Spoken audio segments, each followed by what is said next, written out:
Il y a un modèle qu'on évoque souvent, mais qu'on oublie trop vite dans le quotidien. Celui du prophète Muhammad, sallallahu alayhi wa sallam. On parle de lui comme le meilleur des hommes. Et c'est vrai.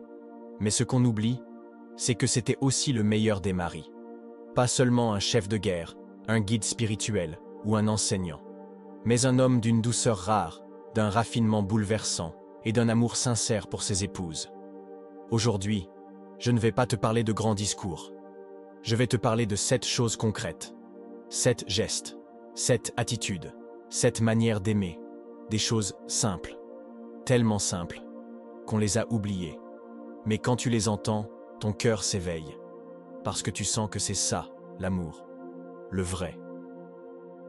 Premier, il l'écoutait vraiment, pas juste par politesse, pas en faisant semblant. Il écoutait, il absorbait.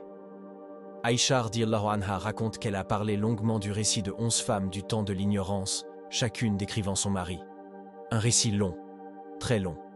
Et à la fin, le prophète sallallahu alayhi wa sallam lui dit « Je suis pour toi comme Abu Zar était pour Zar, sauf que je ne te quitterai jamais. » Il a écouté, en détail, et il a compris le cœur du récit. Il l'a même commenté avec finesse, avec amour. Combien d'hommes aujourd'hui écoutent vraiment leur femme? Pas en hochant la tête, pas en cherchant la solution, mais en se rendant disponible émotionnellement. Le prophète sallallahu alayhi wa sallam montrait par là que l'écoute est une forme d'amour et qu'elle nourrit l'âme. 2. Il montrait de l'affection, même dans les petits gestes. Beaucoup d'hommes pensent que l'amour doit être grandiose, spectaculaire, rare. Le prophète sallallahu alayhi wa sallam, lui, montrait que les petites attentions du quotidien valent 1000 déclarations.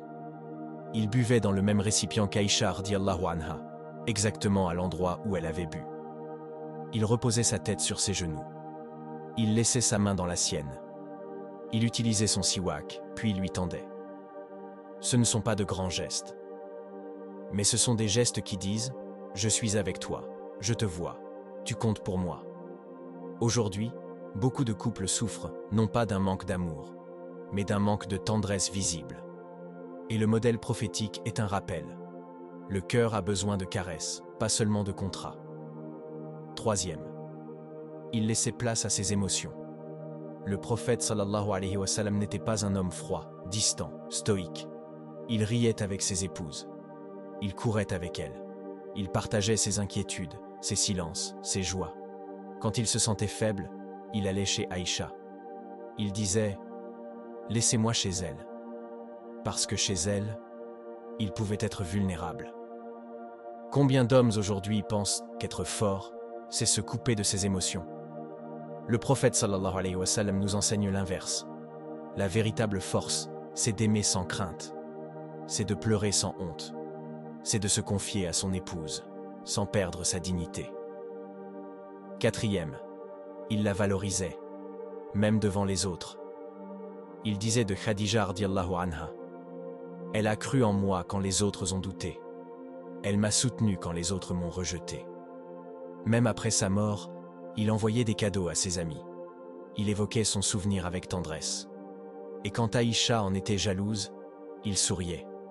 Il lui disait « Je ne l'ai jamais remplacée. » Il disait aussi d'Aïcha radhiyallahu anha « Parmi les gens, je préfère Aïcha. » Et devant les compagnons, il montrait cette affection, sans peur, sans gêne.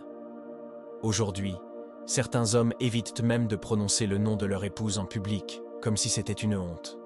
Le prophète sallallahu alayhi wa sallam nous rappelle, honorer son épouse, c'est l'élever, et s'élever soi-même. 5. Il partageait les tâches du quotidien. Aïcha radhiyallahu anha disait, il réparait ses sandales, il trayait sa chèvre, il aidait à la maison, et quand l'heure de la prière arrivait, il sortait. Il était au service de sa famille, non pas parce qu'il y était obligé, mais parce qu'il en faisait un acte d'amour. Aujourd'hui encore, certains hommes pensent que les tâches domestiques sont une baisse de statut. Mais si le meilleur des hommes le faisait, qui sommes-nous pour refuser? Aider chez soi, ce n'est pas être soumis, c'est être présent, c'est être juste, c'est être prophétique. 6. Il comprenait, sans forcément corriger. Un jour, Aïcha radhiyallahu anha était en colère. Elle s'est exprimée avec une certaine dureté. Le prophète sallallahu alayhi wa sallam, au lieu de s'énerver, a compris. Il a accueilli. Il lui a donné l'espace pour se calmer, pour revenir. Il disait, le meilleur d'entre vous est celui qui est le meilleur avec sa femme. Et moi, je suis le meilleur avec mes femmes. Il ne cherchait pas à avoir raison, il cherchait à préserver la relation. Beaucoup de couples s'effondrent, non pas à cause d'un grand problème, mais parce qu'on ne sait plus accueillir l'émotion de l'autre. Parce qu'on confond correction et communication. Le prophète sallallahu alayhi wa sallam, lui, montrait que la sagesse, c'est parfois de se taire et d'aimer plus fort. 7. Il faisait de sa maison un havre de paix. Sa maison n'était pas un lieu de tension. C'était un refuge. Il jouait avec ses épouses. Il riait. Il reposait son front dans leur giron. Il leur posait des questions. Il écoutait leurs rêves. Il prenait le temps de s'asseoir avec elles. D'être là, pleinement. Il ne rentrait pas pour dominer. Il rentrait pour aimer. Combien d'hommes rentrent chez eux avec une fatigue qu'ils font payer à leur famille? Le prophète sallallahu alayhi wa sallam, lui, était fatigué aussi. Mais il savait que la douceur est une lumière qui ne coûte rien, mais qui éclaire tout. Conclusion: ce que nous venons de voir n'est pas un simple rappel, c'est un miroir. Car si tu veux savoir à quel point tu suis le prophète sallallahu alayhi wa sallam, regarde comment tu es avec ta femme. Pas en public, pas devant les gens, mais dans le secret des matins fatigués, des soirs silencieux, des jours ordinaires. C'est là que la sunna prend vie. Il ne s'agit pas seulement de barbe, de miswak ou de siwak. Il s'agit d'un cœur qui aime, qui élève, qui rassure, un cœur prophétique. Et si aujourd'hui tu te rends compte que tu as oublié ces gestes, ce n'est pas trop tard. Commence. Offre un mot doux, écoute avec attention, sois patient une fois de plus, et rappelle-toi que chaque sourire que tu offres à ton épouse est une sadaka. Chaque geste de tendresse est un acte prophétique, et que parfois, c'est dans l'intimité du foyer que se cache la porte du paradis.